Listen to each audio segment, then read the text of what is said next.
They told us the watch bell rang once at translation. I struck it myself, felt the iron shudder through my arm, heard the tone carry through the sanctum. Then it rang again. No one else heard it. No one else recorded it. But I felt it in my bones, and it never stopped. I stood beneath it in the vaulted silence of the translation sanctum, my hand still pressed against the cold iron striker. The bell was older than the ship's current name, older perhaps than any living memory aboard the Ordinatus of Passage, and its purpose was singular, to mark the moment we crossed from real space into the warp. The sound was not melodic. It carried weight rather than beauty, a deep resonance that traveled through metal and bone in equal measure, announcing to every deck and compartment that we had committed ourselves to the journey. The vibration moved through my palm, up my arm, into my chest. I felt it settle somewhere behind my sternum, a pressure that did not fade even as the audible tone decayed into the recycled air. I had struck the bell 17 times before, once for each translation I had overseen in my capacity as Voidship Logister Adept, 3rd grade. The ritual was precise. The timing was doctrinally mandated. My duty was to record the exact moment of crossing, to note the ship's internal state at translation, and to ensure that all counts, measures, and observations aligned with what was acceptable. I lowered my hand and turned to the lectern where my slate waited. The chronometer beside it displayed the official translation mark, 3 hours, 14 minutes, and 7 seconds into the current watch cycle. I inscribed the time with practiced strokes, my stylus leaving clean black lines in the waxy surface. Crew count at translation, 47,812 souls. Ration burn rate, nominal.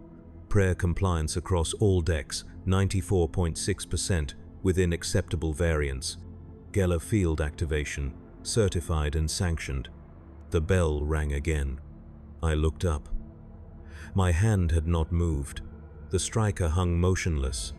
Yet the sound arrived a second time, not through the air but through my bones, a resonance that bypassed my ears entirely and spoke directly to the marrow. It was identical to the first toll in every particular except origin. I felt it in my teeth, in the base of my skull, in the joints of my fingers, still wrapped around the stylus. The sound faded. I stood alone in the sanctum. The chronometer had not advanced.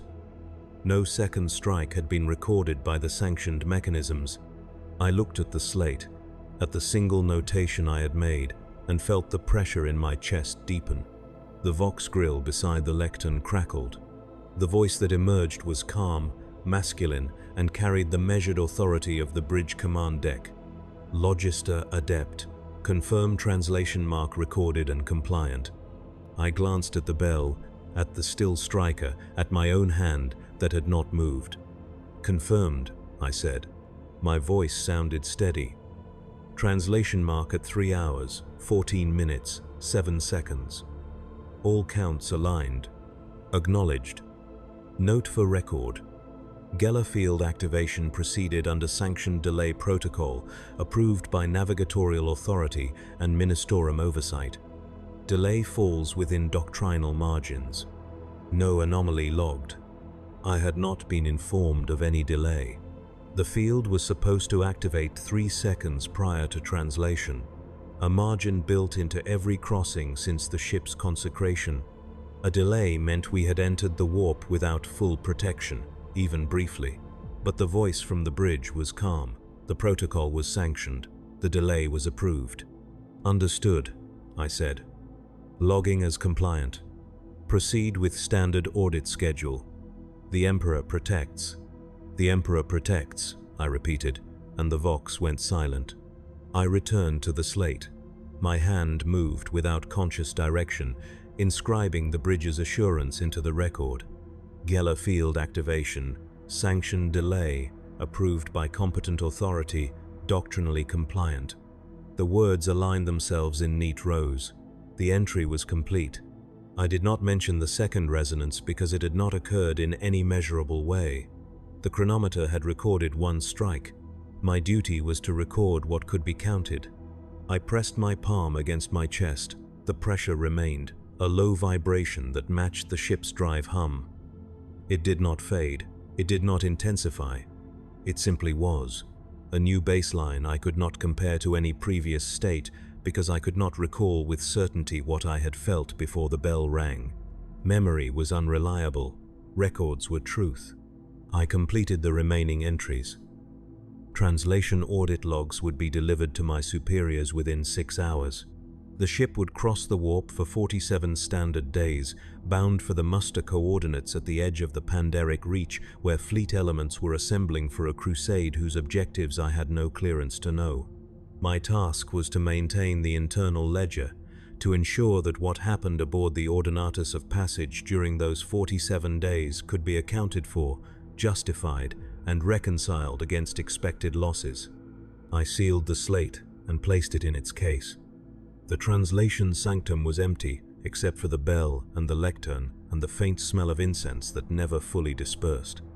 I turned to leave and felt the vibration shift slightly, as though responding to my movement. It was a ridiculous thought. I dismissed it. The ship was underway. My work had begun. The door sealed behind me with a soft hiss of pressurized air. I descended the spiral staircase that connected the sanctum to the administrative decks, my boots striking each step in rhythm with the distant thrum of the plasma drives. The walls were bare metal, inscribed with prayer strips in Gothic script so small and dense they formed a textured surface rather than readable text. I had walked this route 17 times before. The distance was 463 steps. I counted them without thinking. My quarters were located in the Logister block, a section of the ship reserved for Munitorum personnel and lesser administrative functionaries.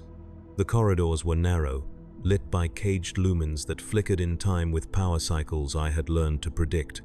Other adepts passed me in silence, their robes identical to mine, their faces familiar in the way objects become familiar through repeated exposure rather than actual acquaintance. We did not speak. Speech was for duty, not passage. I reached my door and placed my palm against the gene lock. The mechanism clicked. The door slid open. My quarters measured 3 meters by 4, containing a cot, a desk, a footlocker, and a shrine alcove where a small statue of the Emperor stood beneath a perpetual votive candle.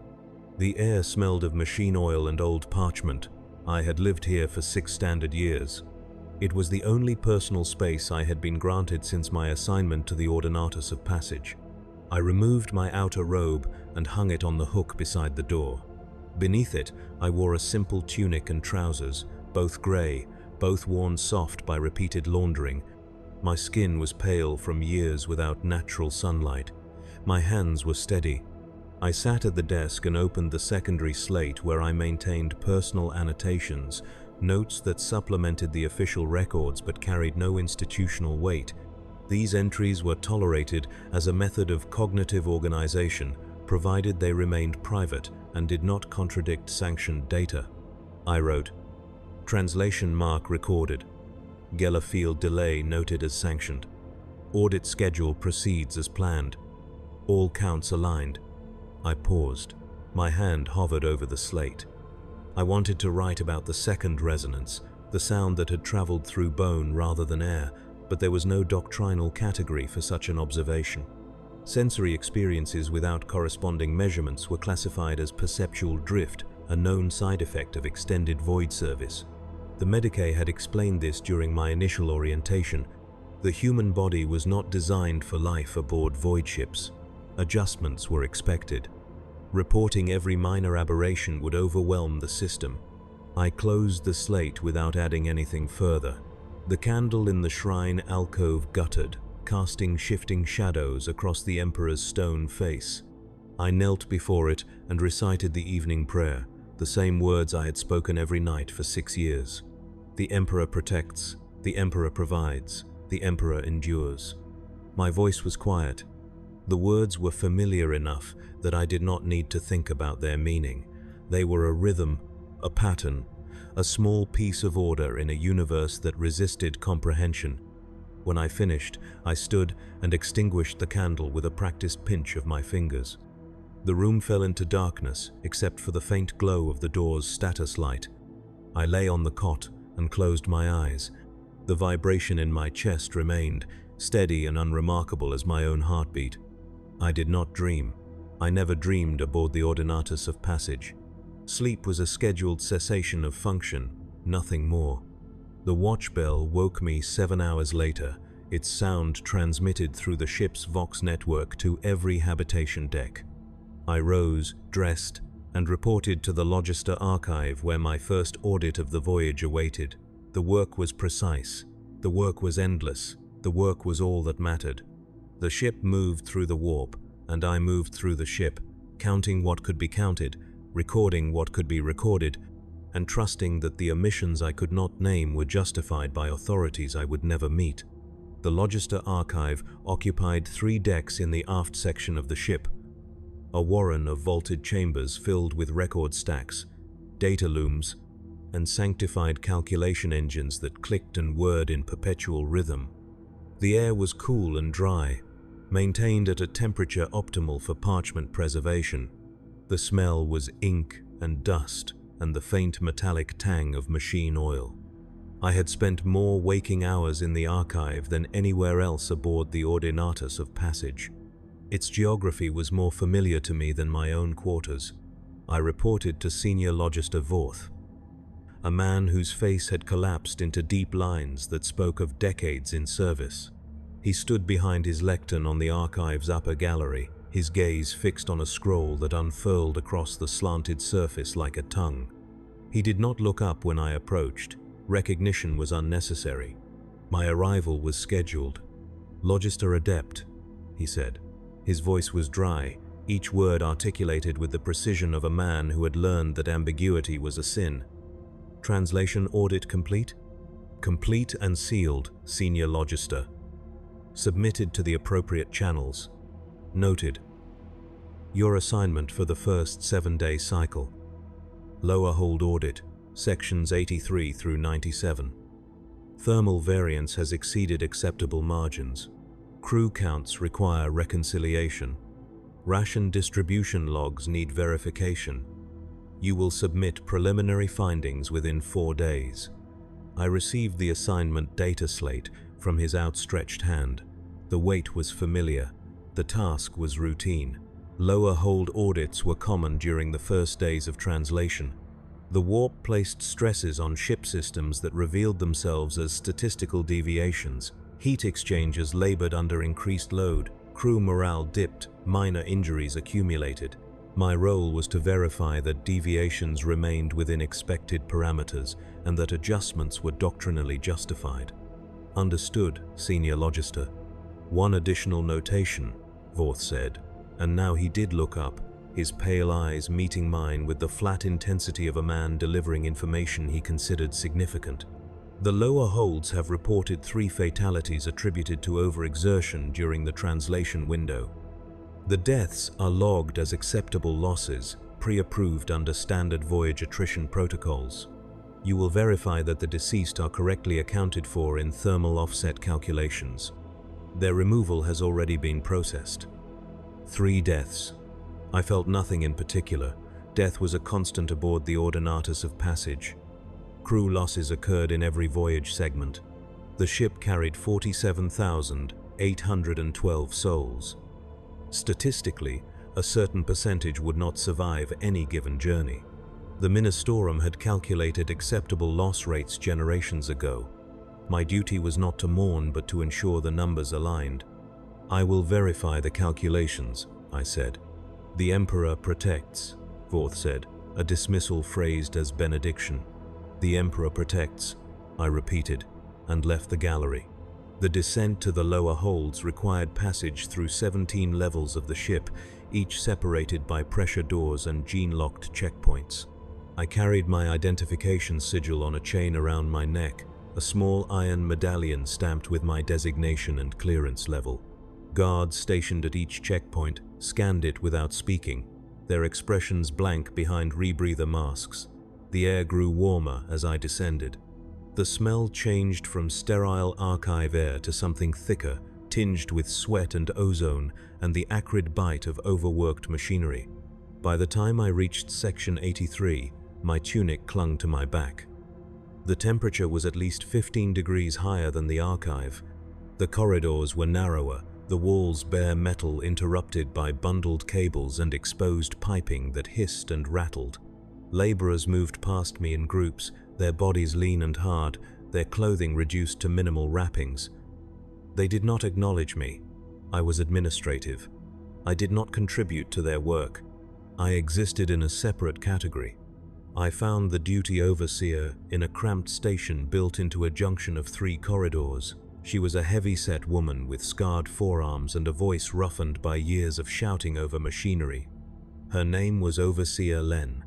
She glanced at my sigil and gestured for me to enter the station, a space barely large enough for 2 people to stand without touching. "Logister," she said. It was not quite a greeting. "You're here about the thermal variance." "And the crew reconciliation," I said. 3 fatalities attributed to overexertion. I need to verify they're accounted for in the thermal offset calculations. Len's expression did not change. She reached for a grease-stained data slate and scrolled through entries with blunt fingers. 3. Yes. 2 men, 1 woman. Collapsed during shift rotation. Medicae confirmed cardiac failure, strain-induced. Bodies processed through standard channels. Thermal contribution logged and deducted from section heat load. I took the slate and reviewed the entries. The names were listed. Torvid Helm, Jessa Crane, Othis Male. Beneath each name was a thermal contribution value, a number representing the heat their living bodies had generated during labor. Their deaths reduced the section's overall heat load by a measurable amount. The calculations were correct. The offset was within expected parameters. "The deaths occurred during translation?" I asked. "Within the first 6 hours. Standard overexertion profile happens most voyages." "Were the deceased given final rites?" Len shrugged. "Ministorum attends when they attend. Bodies went to reclamation before I could say, 'You want rights, talk to them.'" I made a notation on my own slate. The absence of final rights was not a violation. Rights were encouraged but not mandatory for lower hold personnel. The Ministorum's resources were finite. Priorities were allocated according to rank and function. Laborers who died during routine exertion were not considered exceptional. "I'll need to inspect the heat exchanger logs," I said. Len sighed, a wet sound that suggested chronic respiratory damage. "Follow me." She led me deeper into the section, through corridors that narrowed until I had to turn sideways to pass between pipes. The heat was oppressive now, thick enough to feel solid. My lungs labored. Sweat dripped into my eyes. Around us, laborers worked in near silence, their movements economical and practiced. They turned valves, adjusted flow regulators, cleared debris from grates. No one spoke. The machinery provided all the sound necessary. We reached a chamber where 3 massive heat exchangers dominated the space, their surfaces crusted with mineral deposits and prayer seals affixed by generations of workers. The air shimmered. The smell was stronger here, ozone mixed with something organic, something that reminded me of spoiled meat left too long in warm air. I swallowed bile. "That smell," I said. "Is it typical?" Len glanced at me, her expression briefly amused. "Warp perspiration. Happens every crossing. The seals handle it." I looked at the prayer seals plastered across the exchangers, hundreds of them overlapping in thick layers.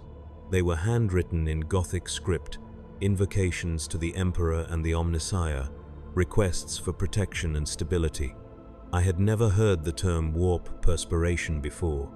It was not in any manual I had studied. "What is warp perspiration?" I asked. "What it sounds like. The ship sweats when we're in the warp. The exchangers pull it out. Gets worse the longer we're under. Old hands say it's the machinery dreaming. Ministorum says it's residual heat variance. Doesn't matter what you call it. Seals keep it from spreading." I made a notation. The explanation was pragmatic but lacked doctrinal citation. I would need to verify whether warp perspiration was a recognized phenomenon or localized terminology. The smell made my throat tighten.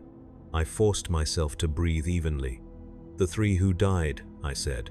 "Were they working this section?" "2 of them, Helm and Crane. Male was in section 89, similar conditions." "Did they exhibit symptoms before collapse?" Len's jaw tightened slightly. "They were tired. Everyone's tired. You work 14-hour shifts in this heat. You get tired. Medicae cleared them for duty. They collapsed. That's what happened." I noted the defensiveness in her tone. Overseer Len was responsible for the laborers in her sections. Deaths reflected on her management. But the deaths had been ruled acceptable. No fault had been assigned. I was not here to judge her. I was here to verify numbers. "Thank you, Overseer. I'll complete my audit and submit findings within 4 days." Len nodded and led me back to the junction. I left the lower holds and ascended through the checkpoints, my lungs grateful for cooler air. By the time I reached the archive, my tunic was soaked through. I retreated to my quarters to change and found myself standing before the shrine, staring at the Emperor's stone face. The candle had burned down to a nub. I lit a fresh one and knelt. The prayer felt mechanical. The words were correct but empty. I finished and rose, disturbed by my own distraction. Doubt was indulgence. My task was clear. 3 deaths had been correctly logged. The thermal calculations were sound. The ship functioned as designed. I had no reason to feel unease. I removed my wet tunic and noticed faint marks on my forearms, small red impressions where my sleeves had pressed against my skin in the heat. They faded as I watched. I dressed in a fresh tunic and returned to the archive to continue my work. The ship's chronometers marked the passage of time in steady increments. The warp moved around us, invisible and incomprehensible. The numbers aligned. Everything was as it should be.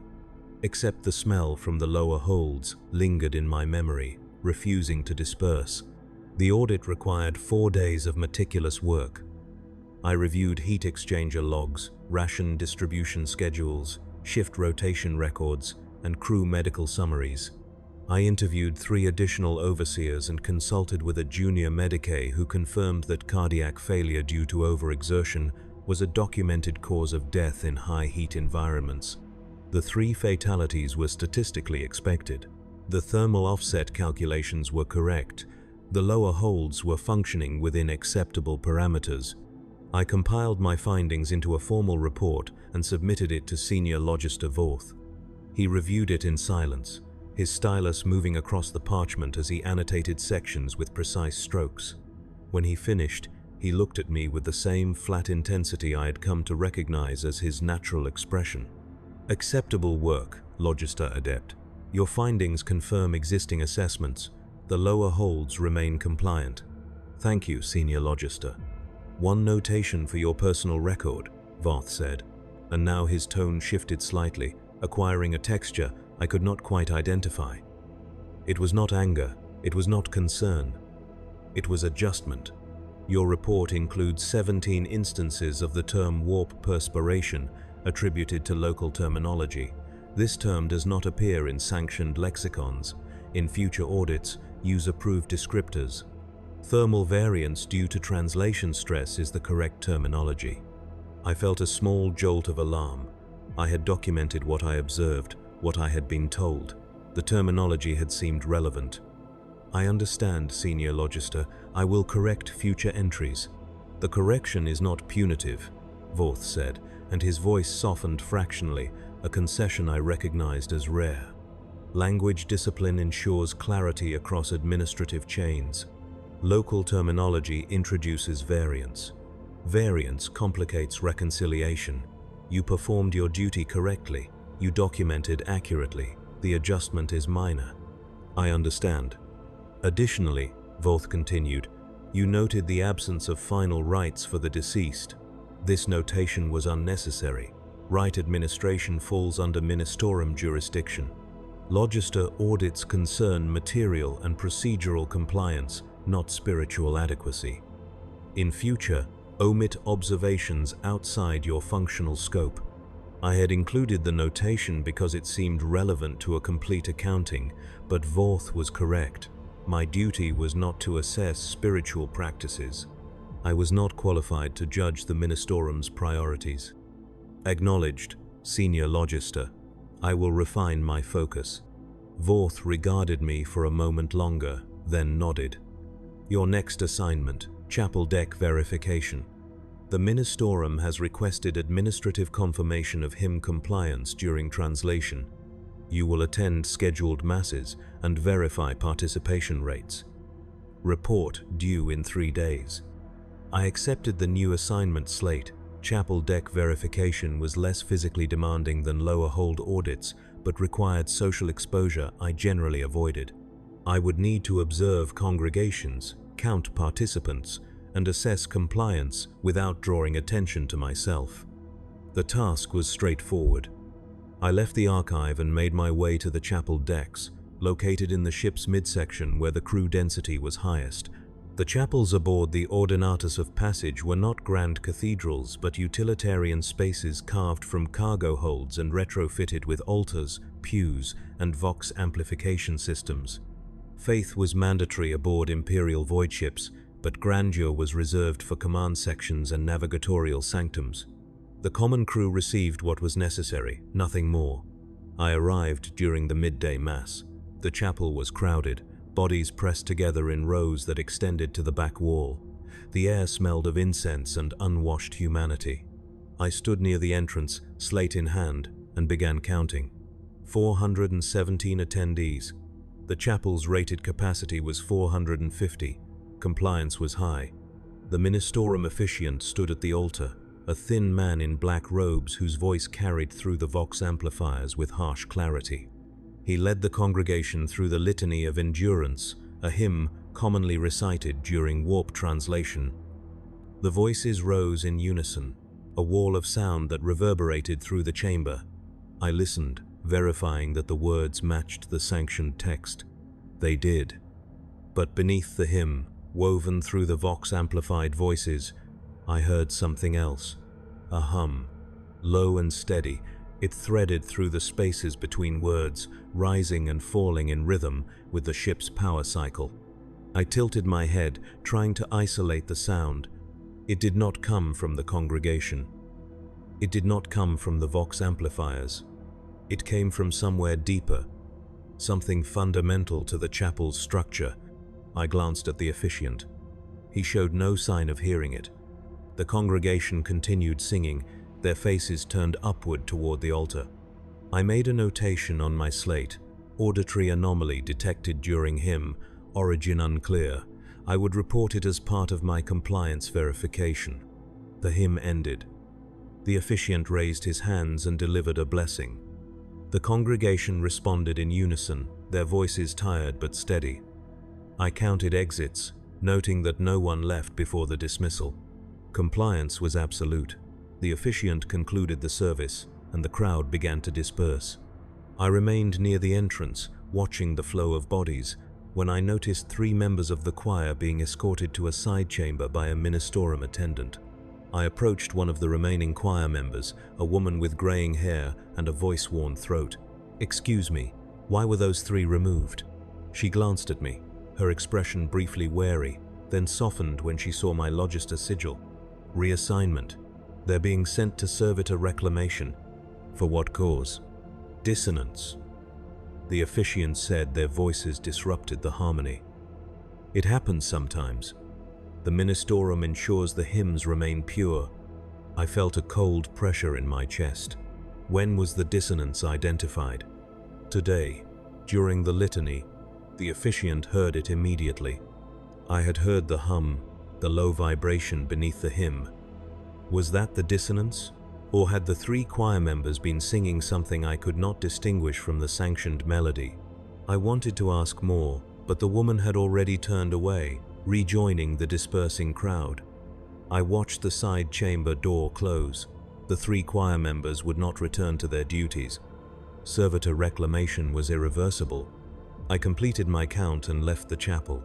My report would note high compliance and the removal of 3 individuals for dissonance. The Ministerum's decision was final. I was not qualified to question it. Harmony was measurable. The officiant had measured it and found fault. The system had corrected itself.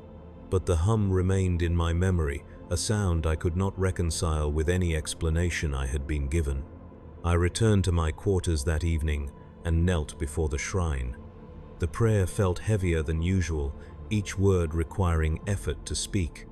I wanted to ask the Emperor why the hum existed, why 3 people had been sent to reclamation for a fault I could not perceive, why the ship seemed to produce sounds and smells that had no place in any manual I had studied. But prayer was not interrogation, prayer was submission. I finished and extinguished the candle. The room fell dark. I lay on my cot and closed my eyes, but sleep did not come easily. The hum played in my mind, a rhythm that matched the ship's power cycle, a sound that suggested the Ordinatus of Passage was singing to itself in frequencies I was only beginning to hear. By the 21st day of translation, I had completed 6 audits across 4 decks. Each assignment followed the same pattern: verify compliance, document deviations, submit findings. The work was steady. The work was predictable. The work was all I knew. Senior Logister Vorth reviewed my reports with consistent approval, his annotations always minor, his corrections procedural rather than critical. I had become efficient. I had become reliable. I had stopped noticing the vibration in my chest because it had integrated itself into my baseline perception. Until the Medicae summoned me. The summons arrived via Vox transmission during my evening rest period. My presence was required in the Medicae vaults for inventory reconciliation. The request was phrased as routine, but Medicae summons were uncommon for Logister personnel. Our paths rarely intersected except during scheduled health assessments. I dressed and made my way to the vaults, located 3 decks below the chapel decks, in a section of the ship where the air smelled of disinfectant and something faintly sweet that I could not identify. The vault entrance was guarded by 2 armed personnel whose augmetics gleamed dully in the corridor lighting. They scanned my sigil and allowed me entry without comment. Inside, the vaults were divided into rows of examination chambers, storage alcoves, and surgical theaters. The lighting was harsh and white. The floors were spotless. The silence was broken only by the soft whir of medical servitors moving between stations. I was directed to a records chamber where a Medicae officer waited. She was middle-aged, her face lined with fatigue but her posture rigid with professional discipline. Her name was Medicae Orvel. She gestured to a chair across from her desk. I sat. "Logister Adept," she said, her voice clipped. "I've requested your assistance with an inventory discrepancy. We've experienced an increase in conversion injuries over the past 14 days. The supply requisitions for restraint harnesses have exceeded expected usage. I need verification that the requisitions are properly documented." Conversion injuries. The term was unfamiliar. What are conversion injuries? Orville's expression tightened fractionally. Crew who report that their limbs or posture are misaligned with the ship's corridors. They experience disorientation, spatial distortion, and in severe cases, muscular strain from attempting to correct their alignment. The condition is exacerbated during warp translation. Restraint harnesses prevent self-injury during episodes. I felt a chill despite the vault's stable temperature. How many cases have been reported? 63 over the past 14 days. The number is higher than typical for this stage of translation. Is the condition permanent? In most cases, no. The episodes resolve within hours. A small percentage require extended restraint and sedation. 3 cases have been transferred to long-term confinement for psychiatric evaluation. I accepted the inventory slate she offered. The requisition logs were detailed: dates, quantities, issuing personnel. The numbers were correct, but the pattern was alarming.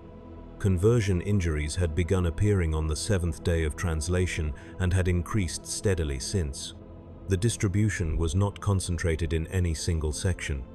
Laborers, administrative personnel, even a junior officer had been affected. Have the Medicae identified a cause? I asked.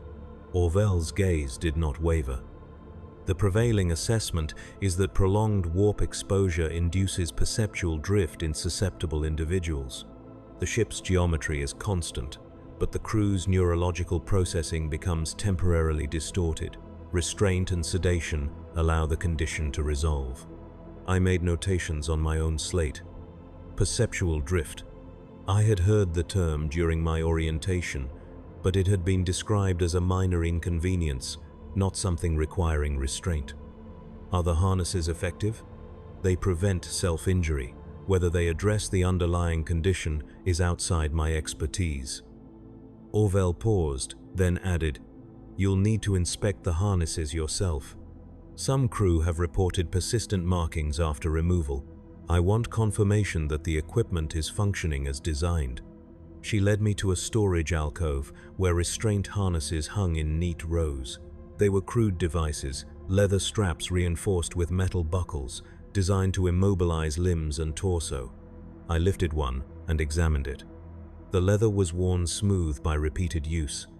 Faint symbols were etched into the metal buckles, small glyphs that resembled Gothic script but were too degraded to read clearly. "What are these markings?" I asked. "Pre-Imperial heraldry. The harnesses are old stock, centuries in service. The Ministorum certified them as sanctified equipment. The glyphs are protective wards, or so we're told." I ran my thumb across one of the glyphs. It was cold, colder than the surrounding metal, and the texture was oddly smooth, as though the edges had been polished by something other than time. I set the harness down and examined another. The same glyphs appeared, always in the same configuration. I counted 7 distinct symbols repeated across every harness. "You mentioned persistent markings," I said. "What do they look like?" Orwell retrieved a medical picked slate and displayed an image. The skin of a forearm, pale and marked with faint impressions that matched the glyphs on the harness buckles. The impressions were shallow, barely visible, but they followed the exact contours of the symbols. These fade within a day. Some crew find them disturbing. I've assured them the effect is benign. I stared at the image. The glyphs had transferred themselves to flesh through contact alone, as though the metal had imprinted something beyond its physical shape. Has anyone reported symptoms after the markings appear? No. The crew are released once the conversion episode resolves. The markings are noted, but not considered clinically significant. I completed my inventory verification. The requisitions were accurate. The harnesses were sanctified. The conversion injuries were documented and treated according to established protocol. I had no doctrinal grounds to question any aspect of the process. Yet, the image of those faint glyphs pressed into living skin remained vivid in my mind as I left the vaults.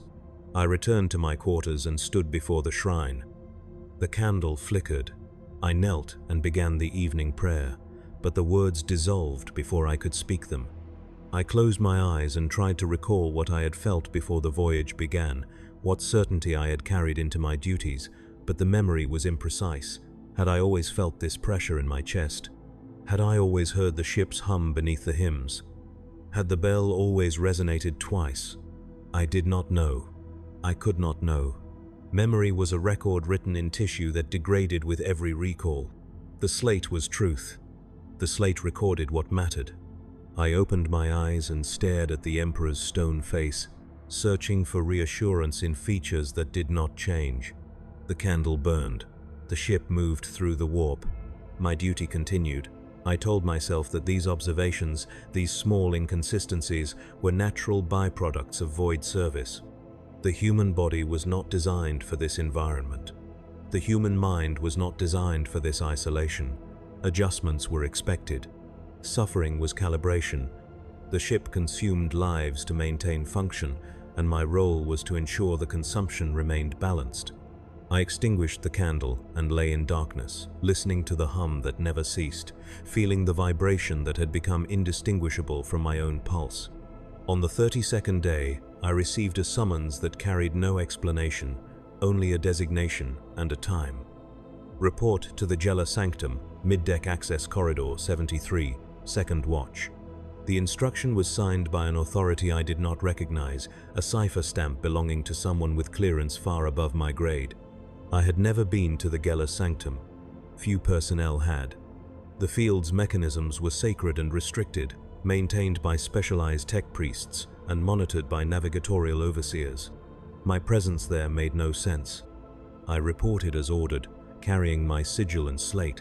The corridor was empty except for 2 guards stationed at a heavy blast door marked with purity seals and warning glyphs.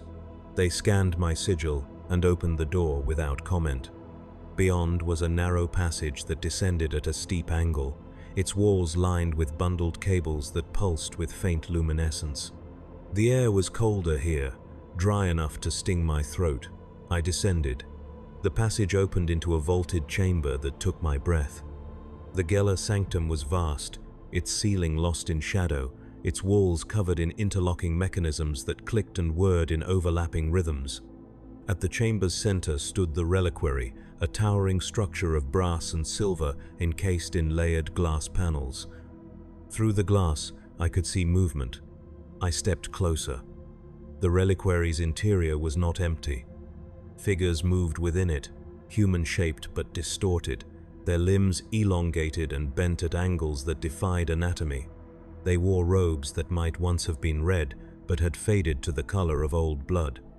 Their faces were obscured by veils. They moved in procession, circling a central altar where something gleamed with sickly light. I could not look at it directly. My eyes slid away every time I tried. A voice spoke behind me, calm and male.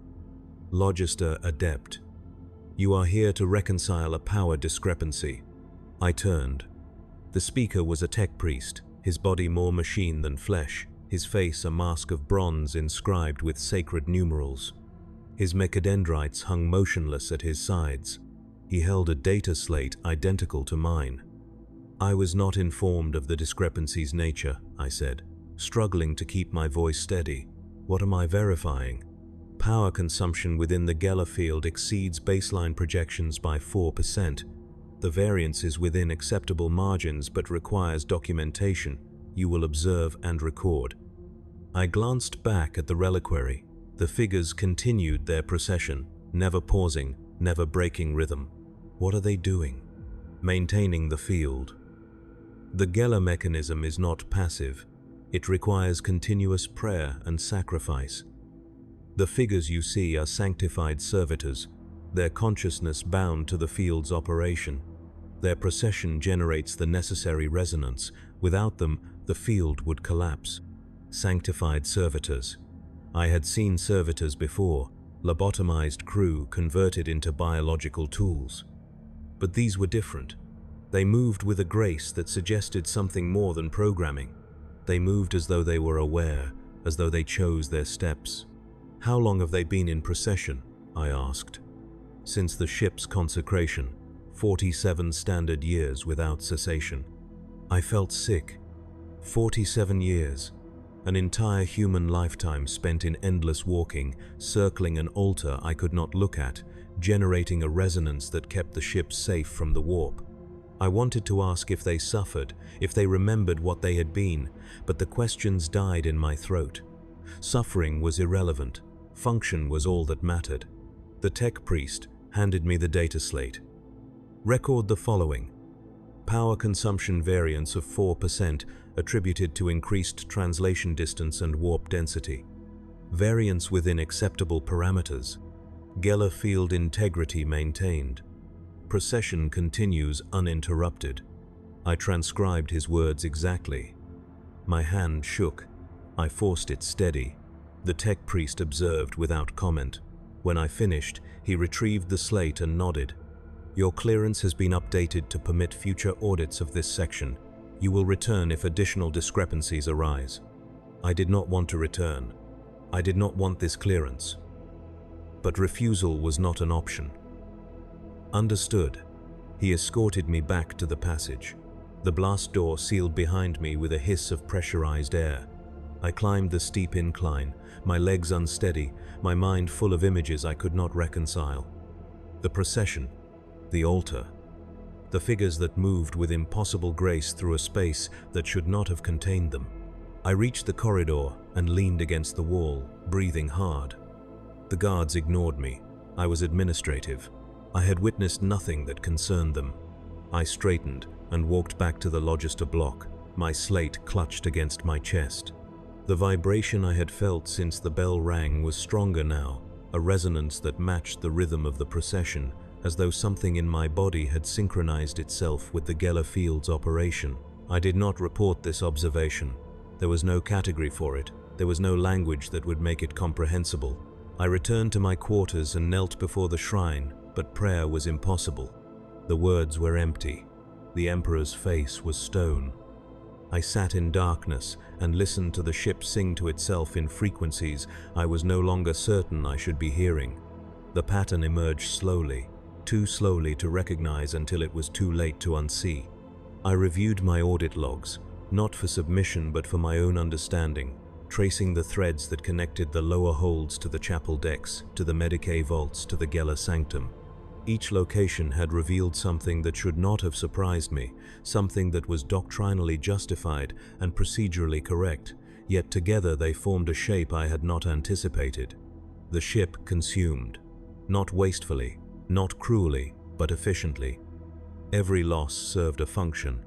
The 3 laborers who died in the lower holds had reduced thermal load, their bodies processed into components that maintained other systems. The choir members sent to reclamation had been converted into servitors whose voices would join the ship's hymns in a different capacity. The crew suffering conversion injuries were restrained, marked with glyphs that reminded them of the ship's authority, and released once they accepted their alignment. The sanctified servitors in the Geller Sanctum walked their endless procession, their consciousness bound to a purpose that would outlast their bodies. These were not failures, these were features. The Imperium did not persist despite such consumption. It persisted because of it. Every Voidship, every hive world, every forge moon operated on the principle that suffering was not a problem to be solved, but a resource to be managed. The ship's systems rewarded outcomes, not mercy. Efficiency was sacred. Waste was heresy. My role as Logister Adept existed to ensure that the consumption remained balanced, that nothing was lost without justification, that every death and degradation could be accounted for in columns that aligned. I sat in my quarters, slate in hand, and stared at the numbers I had recorded over 32 days. Crew count at translation, 47,812. Current crew count, 47,791. 21 souls lost, each one documented, each one justified. Thermal variance, reduced. Hymn compliance, maintained. Geller field integrity, uncompromised. The numbers were perfect. The system was perfect. Nothing had failed. I should have felt satisfaction. I felt horror. The horror did not arise from discovery. It arose from recognition. I had always known this. Every Logister Adept knew this. We were trained to see the ship as a closed system, where inputs and outputs had to balance. We were trained to accept that losses were necessary, that suffering ensured function, that the Emperor's protection was expressed through mathematics. I had believed this. I still believe this. But belief and understanding were not the same. Understanding was the moment when the system's logic became visible not as doctrine but as reality, when the abstractions I had recorded collapsed into the specific horror of servitors walking for 47 years, of glyphs burned into flesh, of hymns threaded with sounds that should not exist. The ship was not a vessel. It was a mechanism that converted faith and flesh into momentum, and I was part of that mechanism, counting and recording and justifying every turn of its gears. I closed the slate. My hands were steady. I felt nothing in particular, and that was the most horrifying realization of all. I should have felt rage or despair or rebellion. I felt only the hollow recognition that objection was meaningless. The system functioned. To object would be to introduce inefficiency.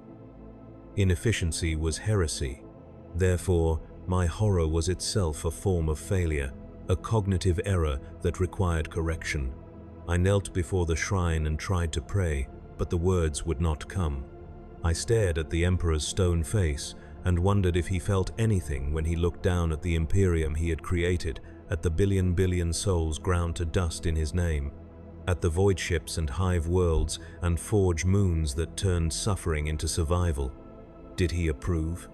Did he mourn? Or had he transcended such distinctions, becoming a force so vast that individual suffering was invisible, a statistical variance too small to register? I did not know. I would never know. The Emperor did not answer questions. He demanded obedience. I had given him obedience for 6 years, and in return, I had been granted purpose and structure and the certainty that my work mattered. But now that certainty felt like a cage, a promise that could never be fulfilled, because the work was endless and the consumption was eternal, and nothing I recorded would ever change the fundamental truth that the ship required suffering to function. I extinguished the candle and lay in darkness. The vibration in my chest continued, steady and unremarkable.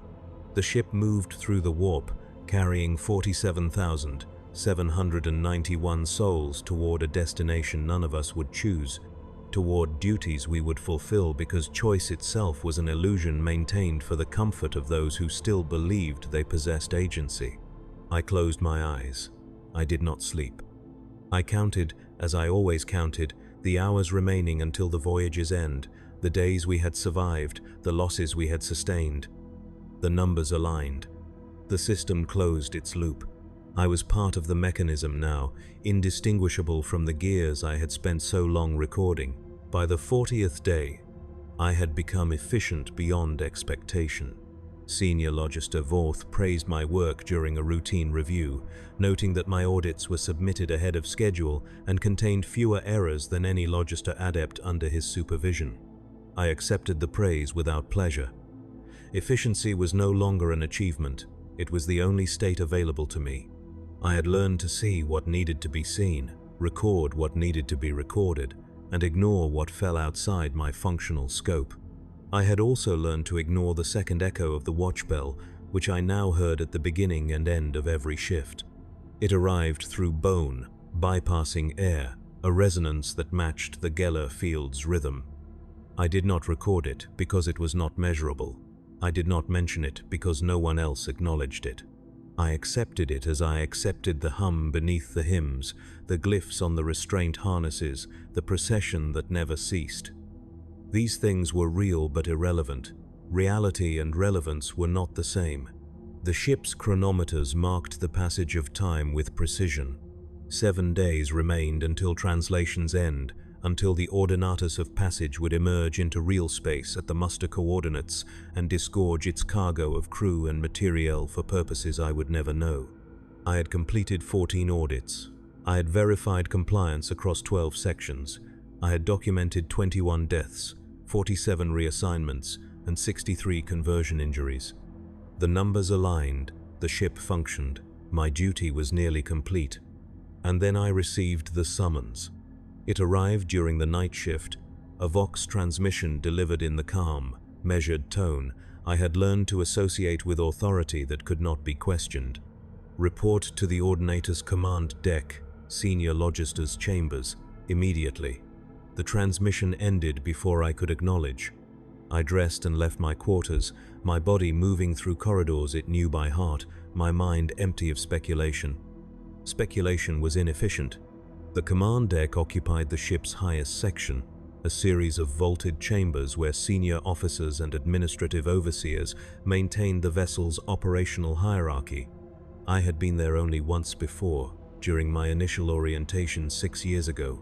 The corridors were wider here, the lighting softer, the air filtered to remove the harsh metallic tang that permeated the lower decks. Guards stood at every intersection, their augmetics gleaming, their weapons held at rest but ready. They scanned my sigil and allowed me passage without comment. I reached Senior Logister Vorth's chambers and was admitted by a servitor whose face had been replaced by a Vox grill. The chamber was sparse, furnished only with a desk, 2 chairs, and a shrine alcove more elaborate than anything I had seen outside the chapel decks. Vorth sat behind the desk, his expression as flat as ever, his hands folded over a sealed data slate. "Logister adept," he said. "Sit." I sat. The chair was uncomfortable, designed to discourage long stays. Vorth regarded me for a moment, his pale eyes searching my face for something I could not identify. When he spoke, his voice carried a texture I had not heard before, something that might have been regret if such an emotion were permissible. "You have served commendably during this voyage. Your audits are exemplary. Your compliance is absolute. The Ordinatus is satisfied with your performance." I waited. Praise was never delivered without purpose. Voth continued. "However, a review of your personal annotations has identified patterns consistent with cognitive drift. You have recorded observations outside your functional scope. You have documented sensory phenomena without doctrinal classification. You have demonstrated a tendency toward interpretation rather than transcription." My chest tightened. I had been careful. I had followed every protocol. "Senior Logister, I have recorded only what was necessary for accurate auditing. Your intent is not questioned. Your loyalty is not questioned. But accuracy is measured by alignment with established categories, not personal perception. When you document sensory phenomena that lack doctrinal classification, you introduce variance into the record. Variance complicates reconciliation. Reconciliation is our sacred duty." "I understand." Vorth lifted the sealed data slate and placed it on the desk between us. "The Ordinatus has authorized a corrective action. You will undergo cognitive rectification, a minor procedure designed to refine your observational focus. Memories that contribute to interpretive drift will be adjusted to align with doctrinal standards. The process is painless and brief. You will emerge with improved clarity and reduced cognitive burden." Cognitive rectification. I knew the term. I had seen it in crew medical records, listed as a treatment for individuals whose perceptions deviated from acceptable norms. The procedure was described as calibration, an adjustment that removed distractions and restored focus. What it actually did was erase portions of memory deemed inconsistent with function. "What memories will be adjusted?" I asked. My voice was steady. My hands were not. "That is determined by the procedure itself. Specialists will identify cognitive patterns that introduce variance. Those patterns will be refined. You will retain all essential knowledge and skill. Only the interpretive elements will be removed." I understood. The second echo of the watch bell would be erased. The hum beneath the hymns would be erased. The procession in the Jella Sanctum would be erased. Everything that had allowed me to see the ship as more than numbers would be removed, leaving only the capacity to count, to record, to justify. I would survive. I would continue to function. But the part of me that recognized what I was recording would cease to exist. "Is refusal permitted?" I asked, already knowing the answer. Vorth's expression did not change. Refusal would indicate a degree of cognitive drift that requires more intensive intervention. Voluntary compliance is always preferable. There was no choice. There had never been a choice. I had entered the system 6 years ago, and the system had processed me with the same efficiency it processed every other component. My value was not as a person but as a function, and when that function required adjustment, the adjustment would be performed. The Emperor protected not through mercy but through mathematics. "When will the procedure occur?" I asked. "Tomorrow, during the rest cycle, you will report to the Medicae vaults. The specialists are already prepared. Following the procedure, you will be reassigned to static shrine watch duty in the ship's lower spine. The position requires minimal cognitive load and no external data access. You will count candles and maintain votive offerings. It is a peaceful duty, free from the burdens of interpretation. Peaceful, a kind word for erasure. I would become a function so simple that deviation was impossible, a component so refined that it could not fail because failure required complexity. I would survive. I would serve. I would cease to be anything more than a mechanism counting flames." "I understand, Senior Logister." Vorth nodded. "The Emperor protects. Logister adept. This correction is an act of mercy. You have served well. You will continue to serve. That is all any of us can offer. The Emperor protects, I repeated, the words empty, the ritual complete. I was dismissed. I left the chamber and descended through the command deck, past guards who did not acknowledge me, through corridors that felt narrower with every step. I returned to my quarters and knelt before the shrine, but prayer was impossible. The Emperor's stone face offered no comfort. I had spent 6 years in service, and the reward for that service was to be stripped of the capacity to understand what I had served. I should have felt rage. I felt only exhaustion. I lay on my cot and stared at the ceiling, listening to the ship's hum, feeling the vibration that had become my baseline. Tomorrow, I would lose these sensations. Tomorrow, I would forget the watch bell's second echo, the glyphs on the harnesses, the sanctified servitors walking their endless procession. Tomorrow, I would become a simplified version of myself, incapable of the cognitive drift that had allowed me to see the system as it truly was. The horror was not in the procedure. The horror was in the gentleness of it, the calm assurance that this was mercy, that removing understanding was an act of protection. The Imperium persisted because it consumed not just bodies but minds, refining them into components that could not question, could not doubt, could not see beyond the functions they performed. I closed my eyes. The ship moved through the warp. The chronometers counted down. 7 days remained, but for me, time had already ended. What remained was only the procedure, the reassignment, the peaceful diminishment into a role so simple that existence itself would become unremarkable. I had served faithfully. I had recorded accurately. I had justified every loss, every conversion, every sanctioned horror. And in return, the system had decided I was too complex to be trusted. Tomorrow, that complexity would be removed. Tomorrow, I would be made whole through subtraction. The Medicae vaults were quiet during the rest cycle. I reported as instructed, carrying nothing but my sigil and the data slate I would no longer need after today. Medicae Orville met me at the entrance, her expression professionally neutral, her movements efficient. She did not offer sympathy. Sympathy would have been inappropriate. This was a medical procedure, sanctioned and necessary. She led me to a preparation chamber where I was instructed to remove my outer robes and don a simple gown. The fabric was thin, pale gray, marked with small Gothic script prayers I did not read.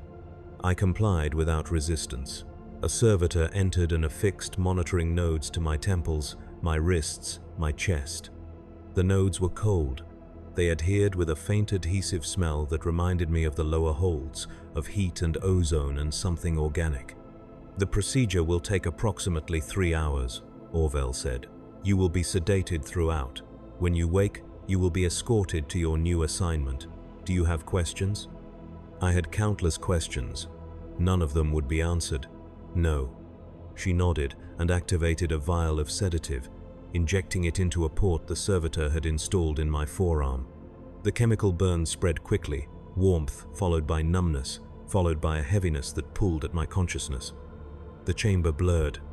Orville's voice became distant, a sound separated from meaning. I tried to hold on to something, some memory or thought that would survive the procedure, but there was nothing to hold. Everything I wanted to preserve was precisely what would be removed. The last thing I felt was the vibration in my chest, the rhythm that matched the Geller Field's procession, the hum that had followed me through 32 days of increasing recognition. It felt like the ship was singing me to sleep, a lullaby composed of consumption and necessity, a promise that I would wake simplified and therefore safe. Then nothing. I woke in a different room. The lighting was softer. The air smelled of incense.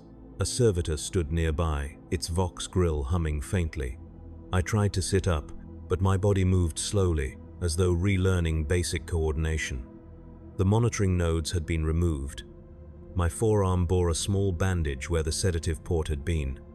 I felt no pain. I felt very little at all. Medicae Orville entered, reviewed a data slate, and nodded. The procedure was successful. Cognitive patterns inconsistent with your functional scope have been refined. You should experience improved focus and reduced cognitive burden. How do you feel? I searched for an answer. How did I feel? The question seemed abstract, a request for information I no longer possessed. I feel stable. Good. You will be escorted to your new assignment. Your personal effects have been transferred. Your slate has been archived. You will not require it for Shrine Watch duty. My slate. I had carried it for 6 years, recorded every audit, every observation, every justified loss. Now it was archived, sealed away where I could not access it. The loss should have mattered. It did not. I could not recall why it would have mattered. The servitor led me through corridors I did not recognize, descending through levels that grew darker and more confined. We reached a section of the ship I had never entered, a place where the walls were bare stone rather than metal, where moisture collected in corners and the air smelled of mold and old wax. The servitor stopped before a small chamber and gestured for me to enter. Inside, the chamber was simple: a cot, a stool, a shrine alcove containing hundreds of candles arranged in tiered rows. Some burned bright, some flickered weakly. Some had extinguished entirely, their wax pooled at their bases. A data slate rested on the stool, displaying a single instruction: maintain the candles, replace those that expire, record the count at the end of each shift. The servitor departed, the door sealed. I was alone with the flames. I sat on the stool and stared at the candles. They burned at different rates depending on factors I could not name. Some accelerated, some slowed. The patterns seemed random, but I knew patterns were never random. They followed rules I no longer had the capacity to interpret. My duty was not to interpret. My duty was to count. I picked up the slate and began. 143 candles burning, 17 extinguished, 6 flickering near failure. I replaced the extinguished candles with fresh ones from a storage crate beneath the shrine. The wax was soft in my hands. The flames cast shadows that moved without rhythm. I watched them and felt nothing.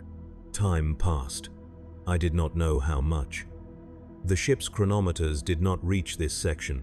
The candles were my only measure, and they lied, burning faster or slower without consistency. I counted. I replaced. I recorded. The work was simple. The work was endless. The work was all that remained. I did not remember the watch bell's second echo. I did not remember the hum beneath the hymns. I did not remember the procession in the Jella Sanctum, or the glyphs on the restraint harnesses, or the smell of warped perspiration in the lower holds. These things had been removed, refined away, leaving only the capacity to count and replace and record without interpretation. I should have felt loss. I felt only function. The ship moved. The warp flowed around us, invisible and irrelevant. The ordinatus of passage would emerge into real space on schedule, would deliver its cargo to the muster coordinates, would receive new orders, and begin another voyage. The cycle would continue because the cycle always continued. Nothing I had recorded, nothing I had understood, nothing I had lost would alter that fundamental truth. I lit a fresh candle and placed it in the shrine. The flame caught, steady and bright. I added it to the count, 144 candles burning. The number meant nothing. The number was everything. I wrote it on the slate and began again, counting what could be counted, ignoring what could not, existing in a state that was neither peace nor suffering but the absence where understanding once was. The Emperor protected, the Imperium persisted. The ship consumed, and I was part of that consumption, a component refined to its simplest function, counting flames in darkness, surviving without witness, serving without belief. This was mercy. This was correct. This was all that remained. The days became indistinguishable. I woke when the servitor activated the chamber lights. I counted candles. I replaced those that expired. I recorded the totals on the slate. I slept when the lights dimmed. The cycle repeated without variation. I did not know how many days had passed since the procedure. The ship's chronometers did not reach this section, and the candles burned without consistency, offering no reliable measure. I did not think about the audits I had conducted. I did not think about the crew counts or the thermal variances or the conversion injuries. Those things existed in a part of my mind that had been refined away, leaving only the capacity for simple tasks. I counted candles. That was my function. That was all I needed to be. But something remained. Not memory, exactly. Not understanding. Just a faint pressure in my chest, a vibration that matched no rhythm I could name. I noticed it during the quiet moments when the candles burned steadily and the chamber was silent except for the distant hum of the ship's drives. The pressure was familiar. It felt like something I should recognize, but recognition required context I no longer possessed. I ignored it. Ignoring was easy. I had become very good at ignoring. One shift, I noticed that 3 candles in the upper tier were burning in perfect synchronization, their flames rising and falling together as though conducted by an invisible hand. I watched them for several minutes, trying to determine if this was significant. The slate did not include instructions for synchronized flames. I recorded them as 3 separate candles and continued my count. Another shift, I found a candle that had not expired but had transformed, its wax melting into a shape that resembled a face. The features were crude, the expression ambiguous, but it looked almost human. I stared at it, searching for meaning, finding none. I replaced it with a fresh candle and added the malformed one to the discard pile. The servitor collected the discard pile at irregular intervals. It never spoke. It never acknowledged me beyond the mechanical necessity of its duties. I appreciated the silence. Speech would have required thought, and thought was a burden I no longer carried. Time continued. The candles continued. I continued. The ship moved through real space now, the translation having concluded at some point I could not recall. The difference was invisible from my chamber. The walls did not change. The air did not change. The candles burned the same. Only the pressure in my chest had shifted, becoming fainter, as though distance from the warp had diminished whatever resonance I felt. I did not question this. Questioning was beyond my function. One shift, the chamber door opened outside the scheduled servitor visit. I looked up from the candles, surprised by the deviation. A figure stood in the doorway, backlit by the corridor's harsh lumens. I could not see their face. They wore the robes of a senior logister, the fabric dark and formal, the sigil hanging at their chest gleaming with reflected light. "Logister Adept, 3rd grade," the figure said. The voice was male, calm, tinged with something I could not identify. "Your service is noted. The Ordinatus acknowledges your contributions during the recent voyage. 21 losses documented, all counts aligned, compliance absolute." I did not respond. Response was not required. I was not a Logister Adept anymore. I was Shrine Watch. I counted candles. The figure stepped into the chamber. I saw his face now, lined and pale, his eyes carrying the flat intensity of someone who had spent decades staring at numbers. It was not Vorth. It was someone higher, someone whose authority I could not name because I no longer possessed the context to place him. "You performed admirably," he said, "but the work required refinement. You understand this, yes?" I nodded. Understanding was not the same as agreement. Understanding was simply acknowledgement that words had been spoken. "Good. You will continue here for the remainder of your service term. The Shrine Watch is essential. The candles represent prayers offered by crew across all decks. Your count ensures those prayers are heard. Your diligence sanctifies their faith." The explanation was kind. It was also irrelevant. I counted candles because that was my function. Whether the candles represented prayers or power consumption or random combustion did not change the task. The figure regarded me for a moment longer, then nodded and departed. The door sealed. I returned to the candles, 138 burning, 21 extinguished, 4 flickering near failure. I replaced the extinguished candles and recorded the count. The work was simple. The work was endless. I did not think about what the figure had said. I did not think about the voyage or the audits or the crew whose prayers I was supposedly sanctifying. I thought about nothing except the candles, the flames that rose and fell without explanation, the wax that pooled and hardened in patterns I could not interpret. This was mercy. This was function. This was survival. The ship continued its journey. The Imperium persisted. The system consumed and processed and refined, turning complexity into simplicity, turning understanding into obedience, turning individuals into components so specialized they could not fail because failure required the capacity for deviation. I had been refined. I had been simplified. I had been made whole through subtraction. What remained was a mechanism that counted flames in darkness, a function without context, a survival stripped of meaning. The candles burned. I counted them. The numbers aligned. Nothing else mattered. Nothing else was permitted to matter. The absence where understanding once was had become my final state, not peace but functional emptiness, existence without witness, obedience without belief. The Emperor protected through mathematics. The ship moved through the void. The shrine watch continued. I continued. There was no difference between these things anymore. There was only the count, the record, the endless repetition of a task so simple it could not be questioned. 138 candles burning. I wrote the number on the slate. I began again. The chamber became my entire world. I forgot that other spaces existed beyond it. The corridor outside the door, the decks above and below, the vaulted chapels and narrow holds, all of it faded into abstraction. There were only the candles, the flames that demanded constant attention, the count that never completed because completion would have meant the end of my function. I noticed patterns that meant nothing. 3 candles in the lower tier burned brighter when I approached the shrine. 7 candles in the middle tier flickered in sequence, left to right, like a wave. 11 candles near the top never seemed to diminish, their wax regenerating faster than it could burn. I recorded these observations on the slate because recording was my duty, but I did not attempt to explain them. Explanation required context. I had no context.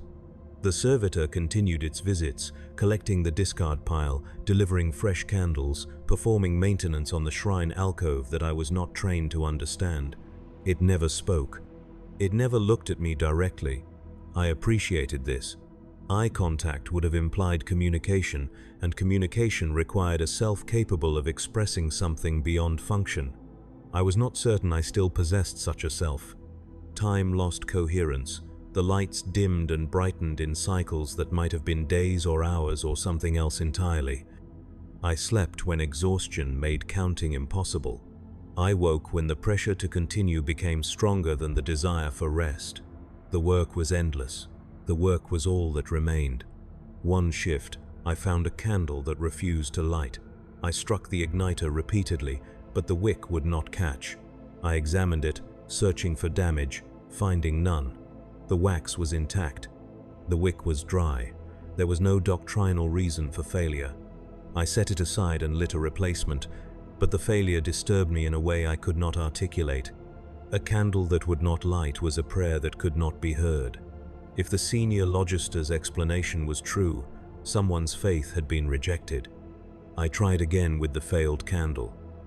The wick caught briefly, a small flame that sputtered and died within seconds.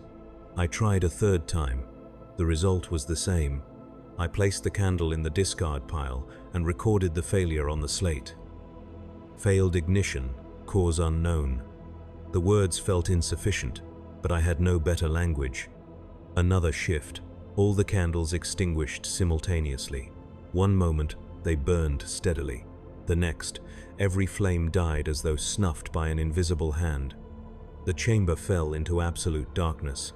I sat motionless, waiting for the lights to compensate, but they did not. The darkness was total, suffocating, a weight that pressed against my chest and throat. I reached for the igniter, my hands moving by memory, and began relighting the candles one by one. Each flame I restored pushed the darkness back slightly, revealing small circles of the shrine alcove. I worked methodically, refusing to panic, refusing to wonder why the flames had died. By the time I finished, my hands were shaking. I recorded the incident on the slate. Total extinguishment, cause unknown. Duration indeterminate. All candles restored. The failures accumulated. A candle that burned backward, its flame descending into the wax rather than consuming it from the top. A candle whose wax turned black and viscous, dripping like oil. A candle that produced no heat, its flame cold to the touch. I recorded each anomaly, my entries growing longer, more detailed, as though documentation could impose order on events that defied categorization. I should not have cared. I was Shrine Watch. My function was to count and replace. Interpretation was beyond my scope. But something in me resisted simplification, a fragment that had survived the cognitive rectification, a small, persistent pressure that demanded I notice these failures even if I could not explain them. I ignored the pressure. Ignoring was survival. But the failures did not stop. The candles burned and died and behaved in ways that violated every pattern I had learned. The chamber grew colder. The walls developed a sheen of moisture that smelled faintly of copper. The shrine alcove's stone cracked in several places, hairline fractures that spread slowly, visible only when I knelt close to replace a candle. I reported none of this. There was no one to report to. The servitor would not understand. The senior logister had not returned. I was alone with the candles, alone with the failures, alone with the growing certainty that something was wrong but lacking the capacity to define what wrong meant in this context. One shift, I noticed that the count no longer aligned.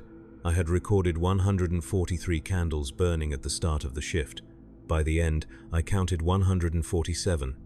I recounted 3 times. The result did not change. 4 additional candles had appeared without explanation, their wax fresh, their flames bright. I searched the chamber for a source. There was none.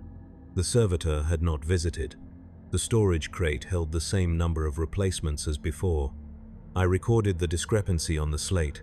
Count variance, +4, origin unknown. The next shift, the count decreased by 7 without corresponding extinguishments. The shift after, it increased by 2. The numbers stopped aligning. The work I had performed with such precision became impossible to reconcile. I continued anyway, recording what I observed, trusting that the errors were mine rather than the shrine's, that my perception was flawed rather than reality itself. But the pressure in my chest grew stronger. The vibration I had ignored for so long became impossible to dismiss. It matched the rhythm of the candles now, rising when they burned bright, falling when they flickered weak. I pressed my palm against my sternum and felt the resonance, a frequency that seemed to originate not from my body but from somewhere deeper, somewhere that had been touched by the Geller Field's procession, by the hum beneath the hymns, by the second echo of the watch bell. I tried to pray. The words would not come. The Emperor's face, carved into the stone above the shrine, seemed to watch me with an expression I could no longer interpret. Was it judgment? Compassion?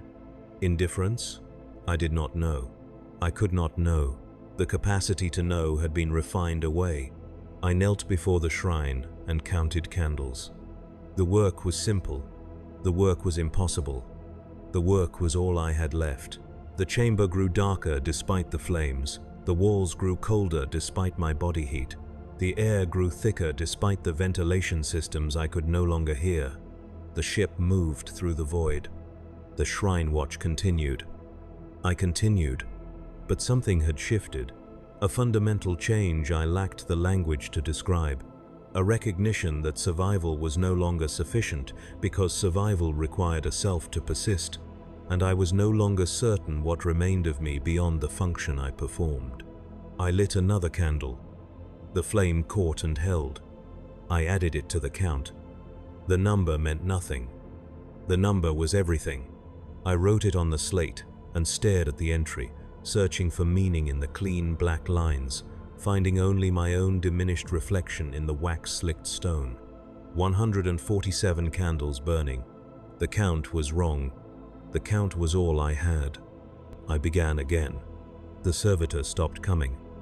I did not notice at first because time had lost definition, but eventually the storage crate emptied and no fresh candles arrived to replace it. I continued using what remained, rationing them carefully, replacing only the candles that expired completely, rather than those that merely flickered.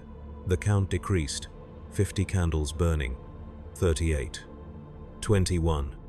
The darkness expanded. The shrine alcove, once bright with flames, now held only scattered points of light that seemed to recede even as I watched them. I moved closer, kneeling directly before the stone, and felt the cold radiate from it. The fractures had widened. Something moved within them, a shadow that was not cast by the flames, a presence that suggested depth where there should have been only solid stone. I reached out and touched one of the fractures. The stone was not cold. It was absent, a texture that my fingers passed through without resistance, as though the wall had become permeable. I pulled my hand back and stared at the void where stone should have been. The darkness within the fracture was absolute, a black that consumed light rather than merely obscuring it. I should have reported this. I had no one to report to. I should have fled. The door was sealed. I should have prayed. Prayer required belief, and belief required a self capable of hope. I was not certain I still possessed such a self. I lit the last candle from the storage crate and placed it in the shrine. 14 candles burning. The flames cast shadows that moved independently of their sources, shapes that suggested figures in procession, arms raised in gestures I could not interpret. I watched the shadows and felt the vibration in my chest intensify, a resonance so strong it bordered on pain.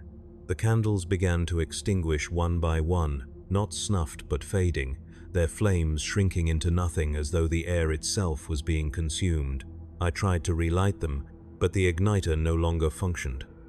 I struck it repeatedly, producing sparks that died before reaching the wicks.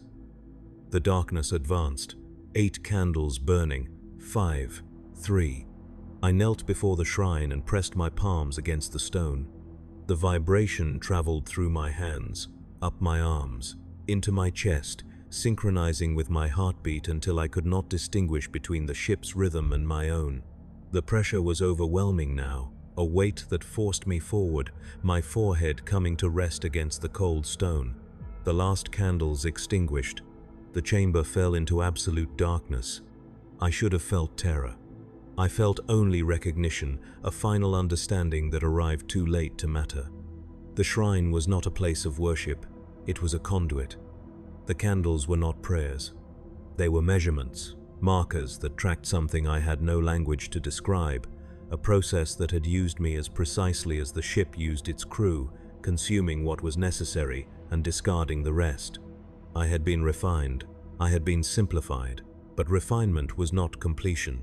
Simplification was not safety. The system had removed my capacity to question, to doubt, to resist, but it had not removed my capacity to serve. And service, in the end, was consumption. I had counted what could be counted, and now that count was complete. The vibration stopped. The darkness remained. I existed in it, neither alive nor dead, neither present nor absent, a function that had outlasted its purpose, a component waiting for the servitor that would never come, for orders that would never be issued, for a duty that had no conclusion because conclusion required an end and the system recognized no ends, only cycles that repeated without resolution. The ship moved. The Imperium persisted. The shrine watch continued in the absence of the watcher, the candles burning in darkness no one would ever see, the count maintained by no one for nothing. I had survived. I had been erased. There was no difference. The Emperor protected through mathematics, and the equation had balanced perfectly.